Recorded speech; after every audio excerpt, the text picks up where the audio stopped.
Hello there, everyone. I am your host, the Sea Monster, and I welcome you all to part 3 of my essay video series on Godzilla King of the Monsters 2019.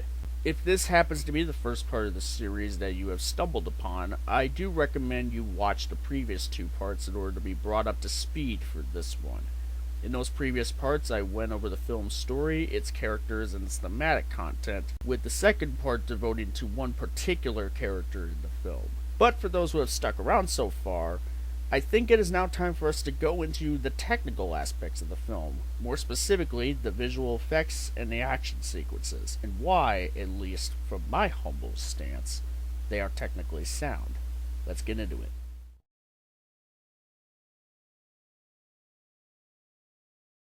The action sequences in Godzilla King of the Monsters provide a grand scope to the conflict amongst the monsters. They show off in spectacular fashion the visceral nature of whenever the titans clash. All of the bouts between Godzilla and Ghidorah illustrate the sheer magnitude of their rivalry, such as when they collide with each other where there is a visible boom appearing as a little detail to show that they both are fully intent in fighting to the death.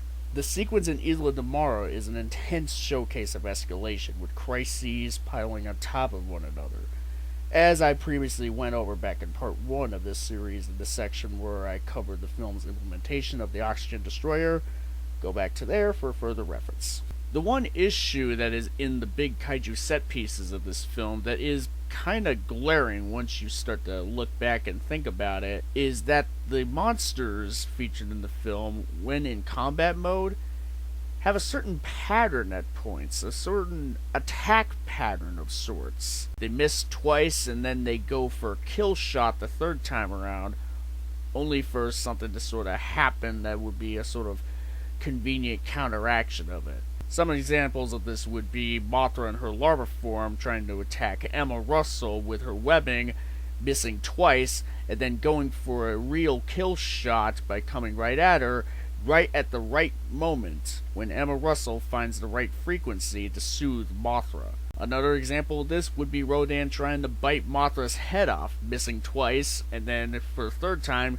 about to go for a kill shot, and then Mothra uses her stinger at the end of her thorax to subdue him. And one more example is Ghidorah when he's chasing after Emma Russell when she's trying to lure him away with the orca. He shoots his gravity beams twice, and then a third time it finally hits her and she dies, but at that moment Godzilla is already repowered up and is about to make the final killing blow on Ghidorah. It's a point worth making because it is a bit of an objective flaw in some of these action set pieces when you take into account that these kaiju aren't that much more than animals, so you would think that they would be having a lot less trouble just going out of the way to miss their targets, when really, if anything, they'd be just going wild and just doing whatever it takes to go at their targets. They could have done better by having not to do this pattern at least so many times. Maybe if they did it like once, at least with one of these scenarios, perhaps, but the fact that it's something that happens throughout the movie, or at least at quite a few points during certain set pieces, it kind of makes you wonder, why are we doing this? So while this flaw isn't anywhere near enough to tank the movie, it's still something worth noting at the end of the day. The cinematography, as to retain the spirit of Godzilla 2014, gives the audience a sense of scale of the monsters from a perspective that is to evoke either dread, with, for example, whenever Ghidorah is on screen, wonder with when Godzilla or Mothra are on screen, or even, in some instances, in some scenes, a mix of both. There are several moments during the epic monster battles where the camera is at ground level, creating a sense of immersion to make the audience feel like they are in the middle of the action, along with the human characters. And it adds even more to the sense of scale and scope of the Titans and their conflict. The visual effects are spectacular and do such great justice in bringing the Titans to life. Even with a few shortcomings here and there that are almost blink and you'll miss, the monsters still look great. People talk about the weather effects used throughout the movie as though they were intended to obscure some lesser quality CGI at points. While that is a fair point, and again, with the almost blink and you'll miss moments, there is some validity, some truth to it. The effects still fit given the context of monsters clashing with one another.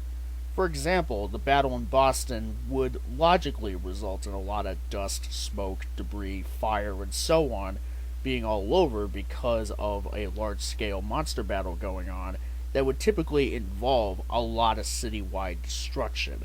There is also reasonable context for the weather effects used throughout the film because of the in story canon of Ghidorah's mere presence and impact on the world and its atmosphere being so unnatural yet significant enough to cause perpetual storms to occur around him, especially when he's intended to terraform the planet anyways. So the added weather effects during his scenes, many of which do involve big action set pieces, are appropriate given what has been established.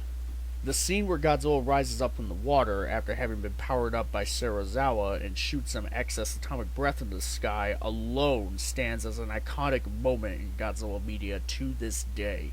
Admittedly, though, it is weird to see that he seems to be standing upright with the water seeming somewhat shallow in comparison, even though that very same spot was deep enough for him to do that dramatic rise, as well as having to seemingly be hundreds of feet deep based on certain underwater shots that we are shown. And it's all happening right at the middle of the ocean, of all places, with no nearby shallow area in sight. That is an objective flaw to the film that does knock the scene down a peg, even if it is such a scene of pure splendor. It's akin to the T-Rex breakout scene in Jurassic Park, which has that glaring flaw of the land and the T-Rex's paddock having shifted from being at enough of a level for the T-Rex to climb out of said paddock to becoming a cliff for some characters to perform a perilous escape attempt. Keep in mind, I still love the T-Rex paddock scene, and I still love the rebirth scene in King of the Monsters, but both scenes do have a flaw that does bring them down a peg, and as a result bring the films themselves down a peg on an objective scale, regardless of how much I love both of them. Going back to King of the Monsters, the flaw is kind of funny to think about, you know? So, to sum it all up, the rebirth scene has an oversight that resulted in a fairly noticeable flaw, but is still a scene that features a great payoff nonetheless. So, that just about sums up the technical aspects of the film. I guess now would be a good time for us to bring all of this to a close.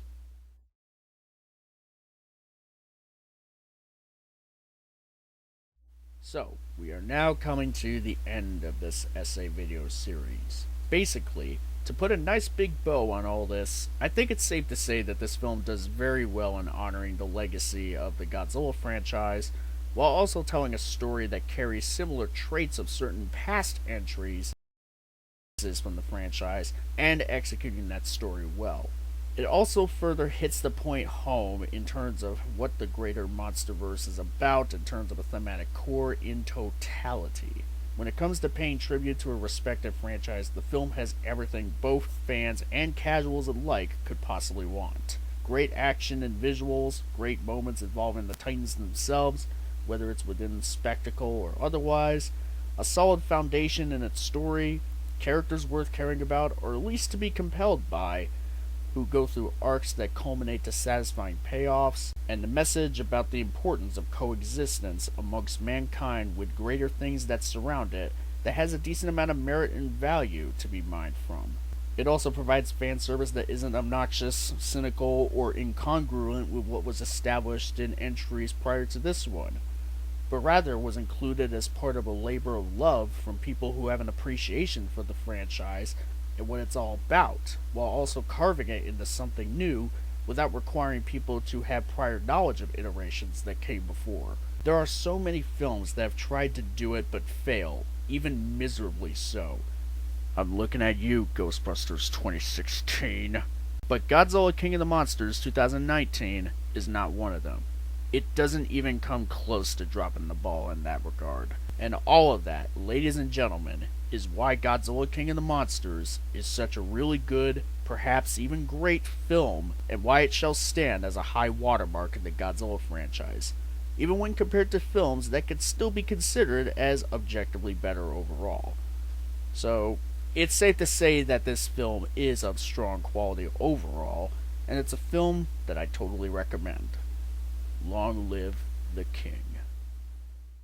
Well, I think that about does it for this series. I would like to thank you all for watching and sticking with this series. Yeah, it's safe to say that this took a while for me to put together, so hopefully I delivered in that regard for you guys. As far as what I have next in my lineup of upcoming projects, I have a couple ideas, one of them being Godzilla vs. Kong.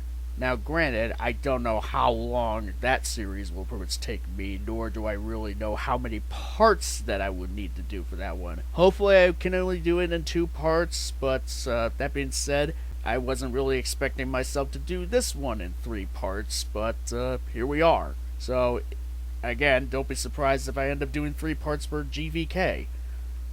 And even then, don't be surprised either if something else were to come up before that one. Regardless, I shall leave all of you on a note such as this. Thank you for watching. Until my next shindig of a series, I will see you all later.